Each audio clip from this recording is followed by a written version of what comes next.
At 2:15 p.m. on December 18, 1944, Private James Rourke crouched inside a frozen Belgian barn with a modified Springfield and a technique no manual authorized. German infantry advanced across 300 yards of snow. 9 targets, 6 minutes. In the next hour, his forbidden method would save an entire company, trigger a court-martial investigation, and rewrite American sniper doctrine for the next 8 decades. The Ardennes forest didn't care about regulations. Rourke pressed his cheek against wood that smelled like cattle and old hay. Through a gap he'd cut at ankle height, he watched gray uniforms moving between trees. His hands shook, not from cold, from what he was about to do. The gap was 4 inches wide, 8 inches tall, cut horizontally along the barn's foundation where wall met floor, positioned 18 inches above ground level. Every field manual said chest height. Every instructor at Fort Benning said eye level. Every doctrine since World War I said stand, kneel, or go prone at window height. Rourke had cut his firing position where cows shit. The Germans kept coming, 40 men, maybe 50. Moving in textbook formation toward the farmhouse, where Lieutenant Brennan and 12 Americans waited with 2 Browning machine guns and diminishing ammunition. The barn sat 80 yards northwest of the farmhouse. Perfect flanking position. The kind of position doctrine called a sniper's dream. Except doctrine assumed you'd fire from normal height. Rourke had other ideas. 6 minutes until the Germans reached effective range for their Kar 98Ks. 6 minutes before they spotted the barn's strategic value and sent a squad to clear it. 6 minutes to prove his method worked or die trying to explain why he'd violated every rule in the book. He settled into position, belly flat against frozen dirt. Springfield extended through the gap, eye aligned with scope. The position felt wrong in every way. Training said positions should feel. But Rourke had learned something in 3 months of watching American snipers die in Belgium, something no instructor at Benning ever mentioned. The enemy aims where they expect you to be. Germans expected snipers in windows. Nobody expected them in cattle doors. James Rourke grew up in Pittsburgh's Lawrenceville district, where the steel mills painted everything orange, and the Allegheny River smelled like industry. His father worked blast furnaces at Jones and Laughlin Steel. His uncle ran a butcher shop on Butler Street. Rourke spent his teenage years learning both trades: how to read molten metal, how to break down a side of beef with minimum cuts. Precision and patience. Those were the skills Pittsburgh gave him. He enlisted December 8, 1941, the day after Pearl Harbor. Turned 18 that morning. Signed papers that afternoon. His father said nothing, just shook his hand and went to work the night shift. His mother cried and packed him sandwiches. His uncle gave him advice that seemed irrelevant at the time. Clean cuts, no wasted motion, do it right once. Fort Benning made him a rifleman. The Army discovered he could shoot. Not competition shooting, not fancy marksmanship. Just the grim, mechanical ability to put bullets where they needed to go. They sent him to sniper school. 12 weeks learning to read wind, estimate range, control breathing, and most importantly, position himself in windows, behind walls, in tree lines at chest height where American doctrine said snipers operated. Normandy taught him doctrine had problems. He landed on Omaha Beach with the 2nd Infantry Division. Made it through the hedgerows, saw France in August, Belgium in September. By October, he'd watched 7 American snipers die in situations that shouldn't have killed them, Not from bad shooting, from predictable positioning. Private Danny Pierce, Newark, age 20. Killed September 14th. Outside breast. Set up in a church steeple, textbook elevated position. German countersniper put 3 rounds through the bell tower window before Pierce fired twice. They found him slumped against the bell, scope shattered, his final sight picture still perfect, according to manual standards. Corporal Frank Dietz, Milwaukee, age 23, killed October 2nd near Aachen. Positioned himself in a warehouse window, 2nd floor, excellent sight lines on a German supply route. A Panzerschreck team spotted the window, waited for muzzle flash, put a rocket through the building. The explosion killed Dietz and 2 other men. Private Eugene Hayes, Corpus Christi, age 19, killed November 8th in the Hurtgen Forest. Found the perfect hide in a destroyed bunker, firing slit at regulation height. German machine gunner had pre-ranged every firing slit in that sector. Hayes got off 4 shots. The MG-42 response shredded everything above waist level.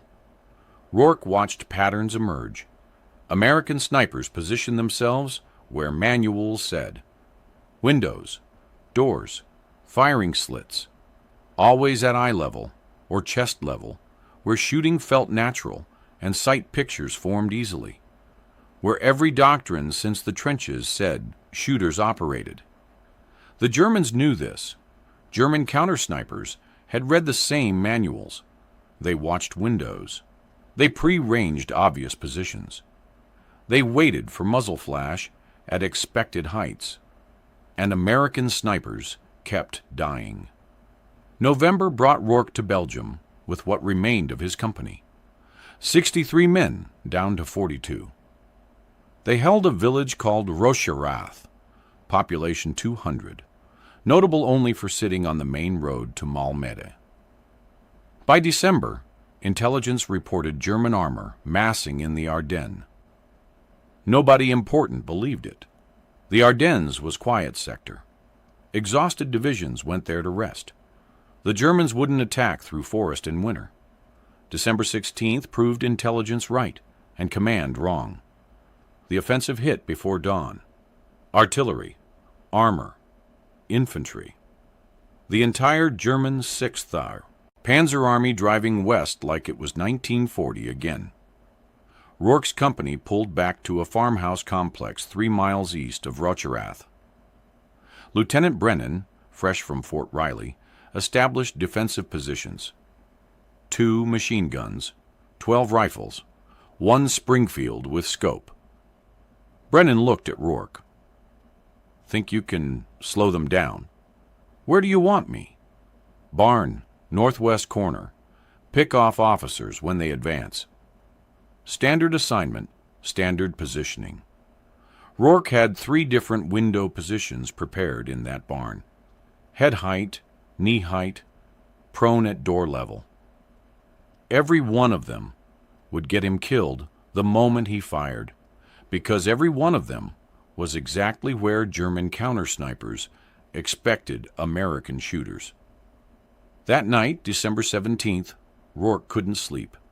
He lay in the barn loft, listening to artillery rumble in the east, thinking about Pierce in his steeple, Dietz at his window, Hayes at his firing slit, all dead because they followed doctrine, all killed because the enemy knew American patterns better than Americans did. There had to be another way. Rourke climbed down from the loft, found tools in a shed, saw, hammer, crowbar. The barn's north wall faced the direction Germans would come. The wall was old timber, gaps between boards where weather had worked the wood. At ground level, where wall met foundation, there was a gap cattle used for drainage, 4 inches tall, 16 feet wide. He started cutting. The work was quiet, controlled. He removed boards at ankle height, expanding the drainage gap into something a rifle barrel could fit through. 4 inches became 8. 8 inches tall, 50 inches wide. He reinforced the opening's top edge so it wouldn't collapse. Cut firing ports every 6 feet along the wall, positioned them 18 inches above ground level. The smell was terrible. Decades of cattle urine, frozen manure, rot. His hands stuck to the wood. Splinters dug under fingernails. The saw blade kept binding on old nails, and his thumb started bleeding where he'd slipped with the crowbar. It took him until 1:30 a.m. He tested the position, lay flat, extended the Springfield through the gap, eye to scope. The sight picture was perfect. 30-degree field of view, clear lines on the approach from the east, and most importantly, 18 inches off the ground where no German would think to look. Court-martial risk flashed through his mind. Unauthorized modification of defensive positions, destruction of civilian property, operating outside tactical doctrine, dishonorable discharge, prison time. But the calculation was simple. Follow regulations and probably die, or break regulations and possibly live. He chose life. December 18th dawned gray and frozen. German scouts probed the perimeter at 9:30 a.m. 6 men testing American positions. They withdrew after token fire. Brennan knew what was coming. The scouts would report. The main force would arrive before dark, and the farmhouse would be overrun unless something disrupted. German timing. At 1:45 p.m., Rourke moved into the barn. He carried the Springfield, 80 rounds in stripper clips, 2 canteens, and a trench knife. No radio, no backup. Brennan's orders were simple. Harass their advance. Buy us time to prepare fallback positions. Don't get killed. Rourke said nothing about his modified firing position. He settled into the barn's north wall, chose the center firing port, arranged ammunition within reach, tested sight picture again, then waited. Outside, snow fell in lazy spirals. The forest edge sat 300 yards east. Between forest and farmhouse, open ground, gentle slope, scattered fence posts from a property line that no longer mattered. Perfect killing ground if you could dominate it. At 2:15 p.m., the Germans appeared.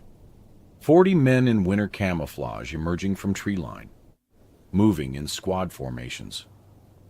4 men up front, main body 20 yards back.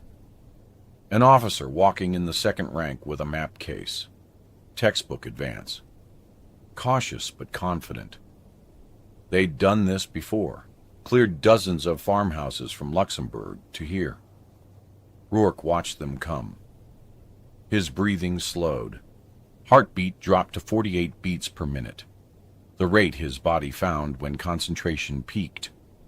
The Germans were at 250 yards, then 200. They moved with the kind of efficiency that came from experience. No wasted motion, no conversation, just advance. The officer paused to check his map. 180 yards. Rourke exhaled, squeezed. The Springfield cracked.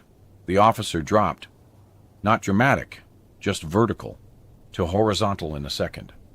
The Germans reacted instantly, dropped prone, scanned for the shooter. 40 pairs of eyes searching windows, doors, roofline.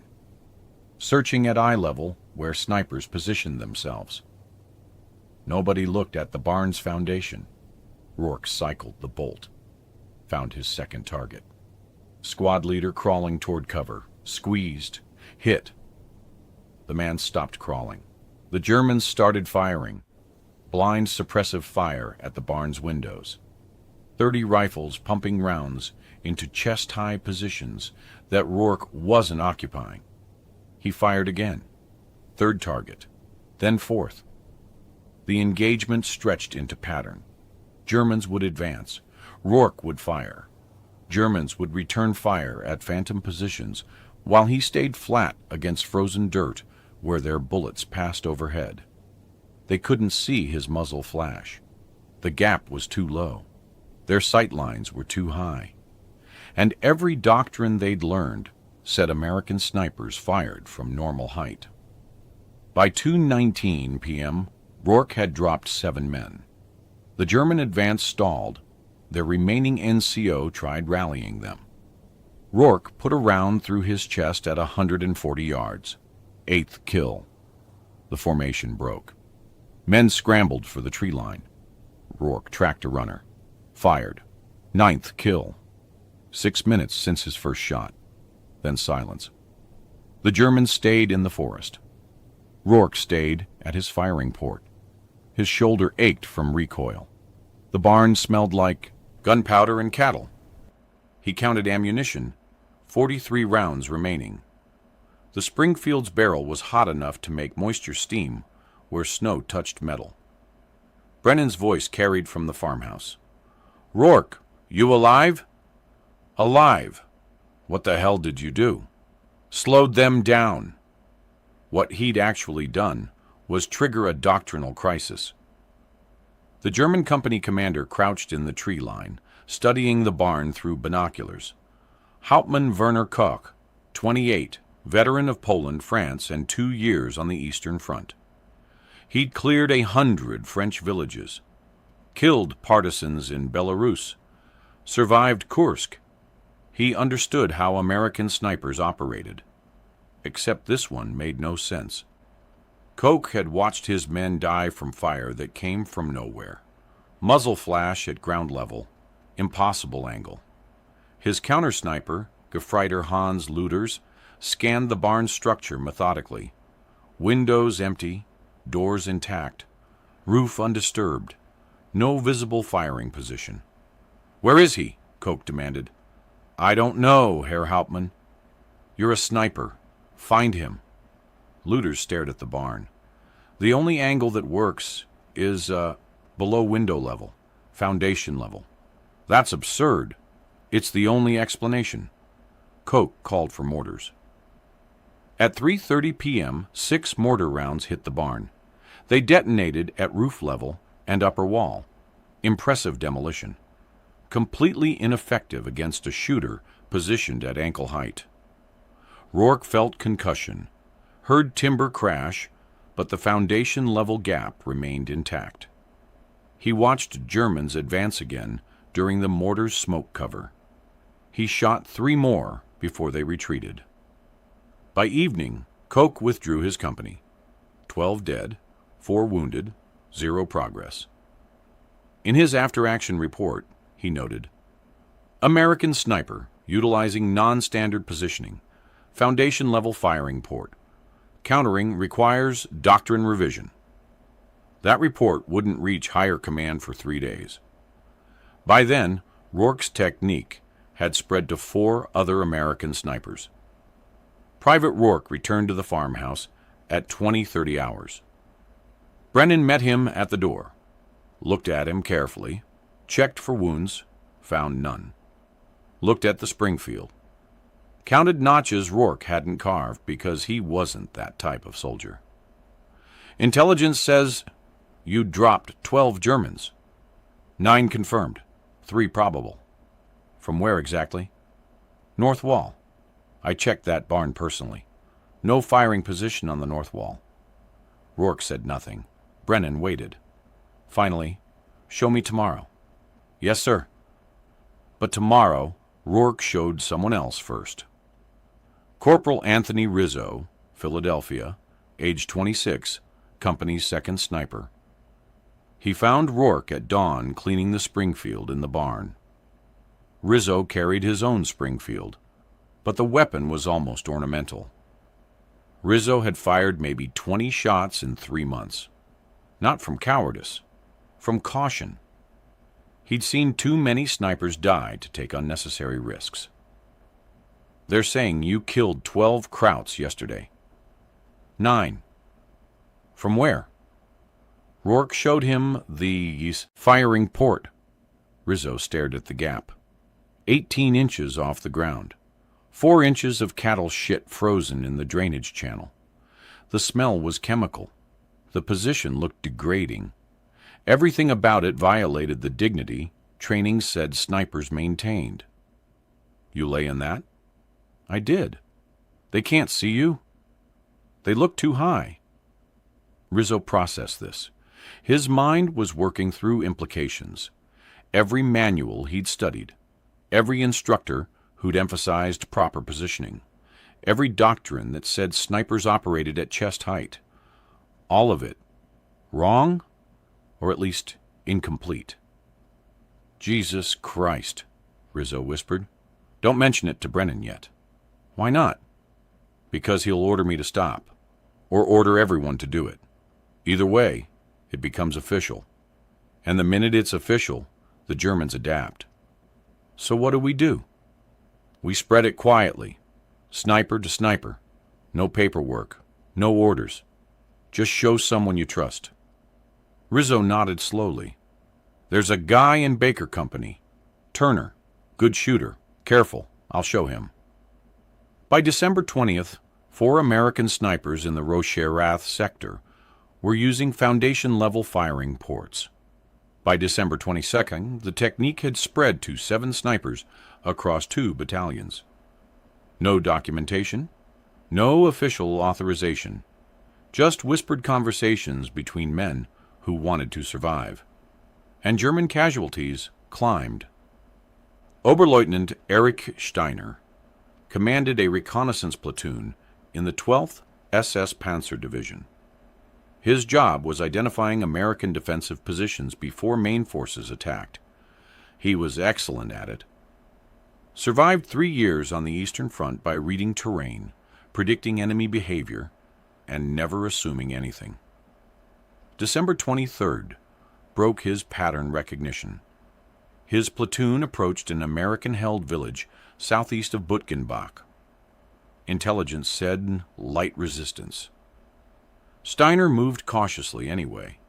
2 scouts forward, main body 50 yards back, standard procedure. The scouts reached a destroyed church, signaled all clear, advanced toward what looked like a stable. Gunshot.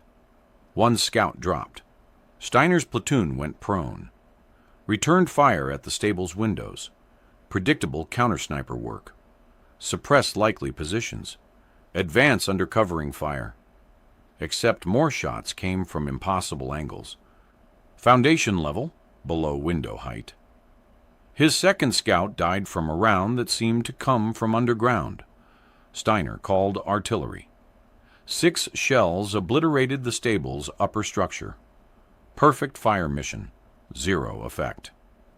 The American sniper kept shooting from positions Steiner couldn't identify.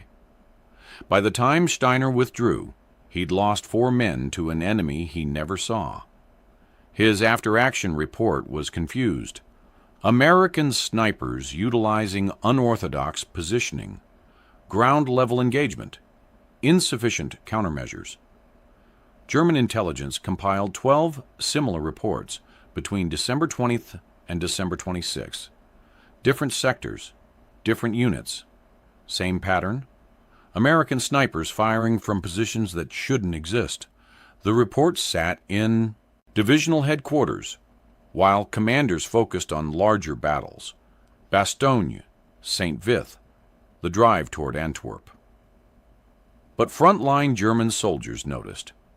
They stopped trusting obvious approaches, started scanning ground level, threw grenades at building foundations before entering, wasted ammunition suppressing barn floors and cattle sheds. The psychological effect was cumulative. American snipers had become unpredictable. That unpredictability cost time. Time cost momentum.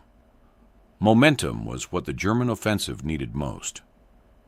By December 28th, American snipers using foundation-level positions had collectively killed an estimated 63 German soldiers across the Ardennes sector.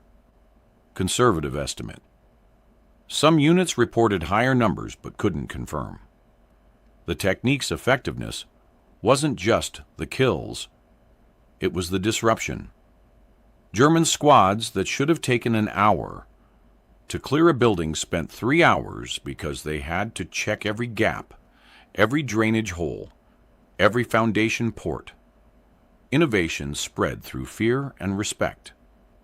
Private James Rourke never intended to start a tactical revolution.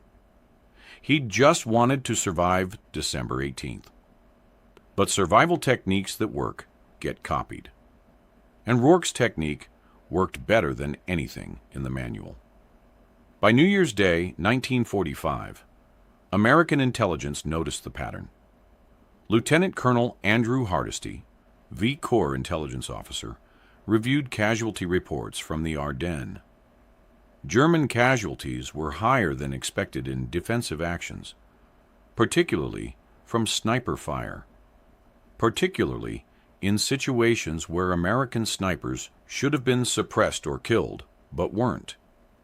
He requested detailed after-action reports from sniper teams. What came back confused him. Multiple reports mentioned unorthodox positioning, foundation-level hides, cattle shed modifications. No official documentation authorized these techniques. No training program covered them. But 7 different snipers across 4 battalions were doing essentially the same thing. Hardesty drove to Rocherath personally.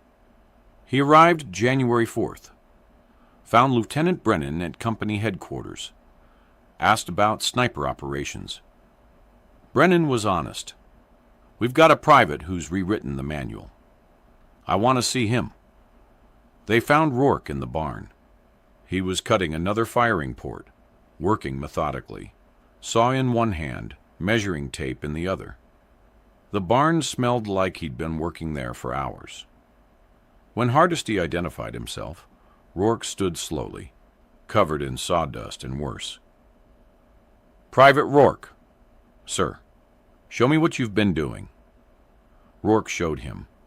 Hardesty crouched at the firing port, looked through the gap. Sight lines were perfect.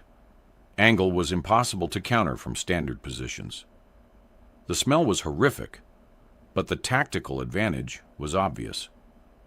He stood up, looked at Rourke carefully. "Who authorized this modification?" "Nobody, sir." "You just decided?" "I watched 7 men die following doctrine, sir. Decided doctrine needed adjustment. This is destruction of civilian property." "Yes, sir." "Unauthorized modification of defensive positions." "Yes, sir." "Operating outside established sniper protocol." "Yes, sir." Hardesty walked outside. Brennan followed. They stood in falling snow while Hardesty processed implications. From a pure military standpoint, Rourke had committed multiple violations. From a practical standpoint, Rourke had saved American lives and killed German soldiers more effectively than any sniper in the sector. "How many confirmed kills does Private Rourke have?" Brennan checked his notes. 43 confirmed, 16 probable. "Using this technique?" "Exclusively. And other snipers are copying it." 7 that I know of. Probably more. Hardesty made a decision that would affect American sniper doctrine for decades. "I'm not filing charges. I'm also not making this official yet. Let it spread organically. The moment we formalize it, we lose surprise. The Germans will adapt. But if it stays underground for another month, we can kill a lot more of them before they figure out counter-tactics." "What about Rourke?" "Tell him to keep doing exactly what he's doing, and tell him if anyone asks, he never talked to me." Hardesty returned to V Corps headquarters, filed a classified memo. "Sniper doctrine requires revision. Current practices predictable. Recommend study of field innovations before formalizing. Request delayed until February 1945. The memo sat on a general's desk for 3 weeks. The Ardennes offensive collapsed by late January. German forces withdrew. Americans advanced. The war's momentum shifted permanently westward. In the chaos of pursuit and liberation, nobody at Corps level remembered to formalize sniper doctrine changes, but snipers remembered. By February, Foundation-level firing positions appeared in training materials. Not officially, not through doctrine revision, but instructors at replacement depots started mentioning it. Grizzled sergeants showed new snipers the technique. When questioned about where they'd learned it, they said things like Belgium, or some private figured it out, or works better than the manual version. March brought official recognition, sort of. A training bulletin from 1st Army Headquarters. Snipers are advised to consider non-standard positioning when tactical situation permits. Foundation-level hides have proven effective in recent operations. Recommend flexibility in position selection based on terrain and enemy patterns. The bulletin didn't mention Rourke, didn't reference specific battles, just acknowledged that someone, somewhere, had found something that worked. That was the Army's way. Take field innovations, strip identifying information, distribute widely, and let everyone assume high command thought of it first. By April, German intelligence had documented the technique thoroughly. A captured training document from 6th Panzer Army. American snipers increasingly utilize ground-level positioning, foundation gaps, drainage channels, cattle doors. Countering requires systematic suppression of building bases before advance. Cost, additional ammunition, and time. Cost was the key word. The technique's effectiveness wasn't just tactical, it was economic. German squads now spent extra time and ammunition on every building, which slowed their advances, which gave American forces more time to establish positions, which compounded German difficulties throughout the chain of operations. One private's innovation in a Belgian barn had cascading effects across an entire front. But what happened to the private? James Rourke didn't know his technique had spread across the European theater. He was busy fighting through the Rhineland in March, through the Ruhr in April. His confirmed kill count reached 78 by war's end. He never received a medal for developing the foundation-level technique, never received official recognition of any kind. What he received was an investigation. May 3rd, 1945. Germany had surrendered. Rourke was in Bavaria with occupation forces when military police found him. They had questions. Someone had flagged his service record. Specifically, unauthorized modification of civilian structures in Belgium, destruction of private property, operating outside tactical doctrine. The investigation took 2 weeks. Rourke sat through 4 interrogations, different officers, same questions. Why did you modify the barn? Who authorized it? Did you know it was against regulations? The implications were clear. Now that the shooting was done, the Army wanted to know if paperwork had been followed. It hadn't. May 17th, Rourke faced a formal inquiry. Not a court-martial, just an administrative hearing to determine if charges were warranted. He sat across from 3 officers who'd spent the war in staff positions. They had his service record. They had after-action reports. They had testimony from Lieutenant Colonel Hardesty explaining the tactical value of Rourke's innovation. They also had regulations. The senior officer, a major named Whitman, read charges. Private Rourke, you are accused of unauthorized modification of civilian property on or about December 17, 1944. Said modification involved structural damage to a barn in Rocherath, Belgium. Belgian government has filed a claim for $50 in damages. How do you plead? $50. 78 German soldiers dead. 63 others killed by snipers using his technique. Countless American lives saved. And the Army wanted to discuss $50. Guilty, sir. You acknowledge destroying civilian property? I cut a hole in a barn wall, sir. Property was already damaged by artillery. Barn wasn't occupied. War was happening around it. I needed a firing position that wouldn't get me killed. Regulations require authorization for structural modifications. I didn't have time for authorization, sir. Germans were advancing. Whitman consulted his notes. Lieutenant Colonel Hardesty states your innovation saved American lives and contributed to enemy casualties. He recommends no action. Lieutenant Brennan concurs. However, precedent concerns us. If every private decides regulations don't apply during combat, we have chaos. Understood, sir. The finding of this inquiry: guilty of unauthorized property modification. Punishment: reduction in pay for $50 to compensate Belgian government. This will be the only notation in your service record regarding this matter. Dismissed. That was it. No court-martial. No dishonorable discharge. Just $50 docked from pay that Rourke wouldn't see for 2 months anyway. The Army's way of acknowledging that, yes, technically he'd broken rules, but also, yes, technically he'd helped win the war. So let's call it even and move on.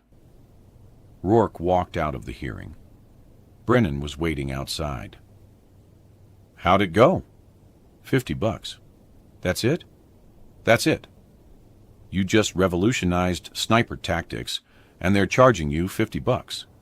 Could have been worse. Brennan laughed. You know they're teaching your technique at Benning now? Got a cable last week. Some instructor read reports from Belgium. Incorporated it into sniper school. They're calling it low-profile positioning. No mention of who developed it. Rourke shrugged. Don't need mention. Just need guys to survive.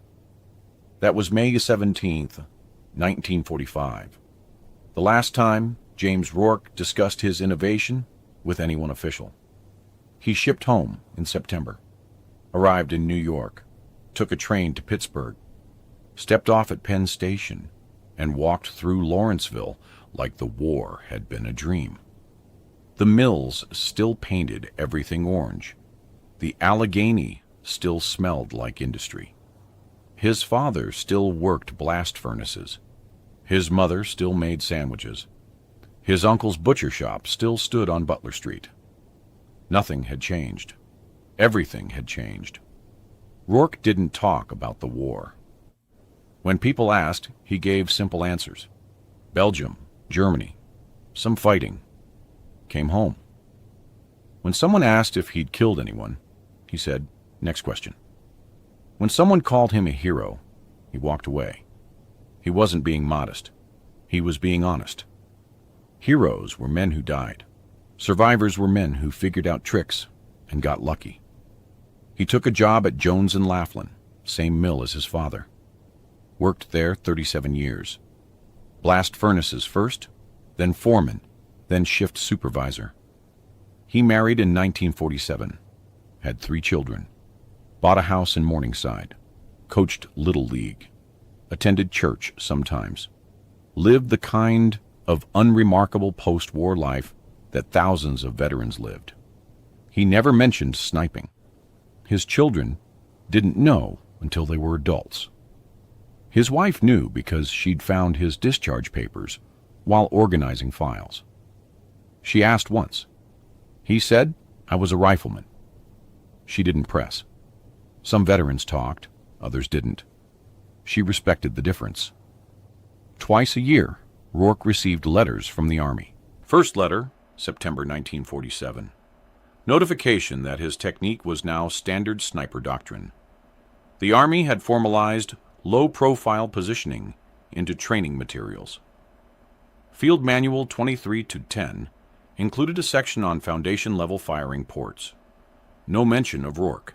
just technical descriptions and tactical applications.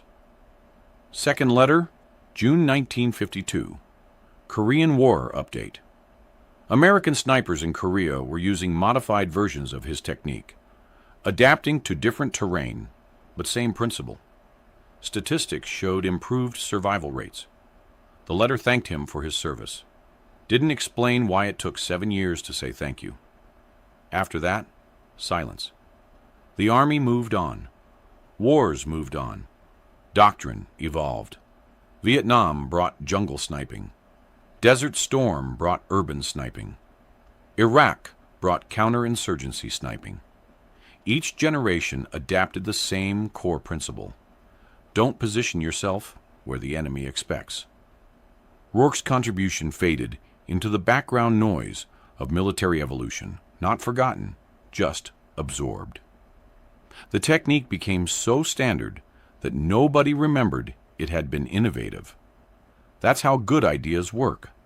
They stop being someone's idea and become everyone's practice. Rourke retired from Jones and Laughlin in 1982. He was 61. His pension was adequate. His health was declining. 37 years of blast furnace work had damaged his lungs. He spent retirement in his house, watching television, playing cards with neighbors, visiting grandchildren. He died March 8, 1994. Heart failure. Age 73. Buried at Allegheny Cemetery, overlooking the mills where he'd worked. His obituary in the Pittsburgh Post-Gazette was 4 paragraphs. Third paragraph mentioned World War II service. Mr. Rourke served with the 2nd Infantry Division in Europe. He was awarded the Bronze Star and Purple Heart. He rarely discussed his military service. The obituary didn't mention sniper school, didn't mention Belgium, didn't mention that his innovation had saved American lives for 5 decades, because nobody writing the obituary knew.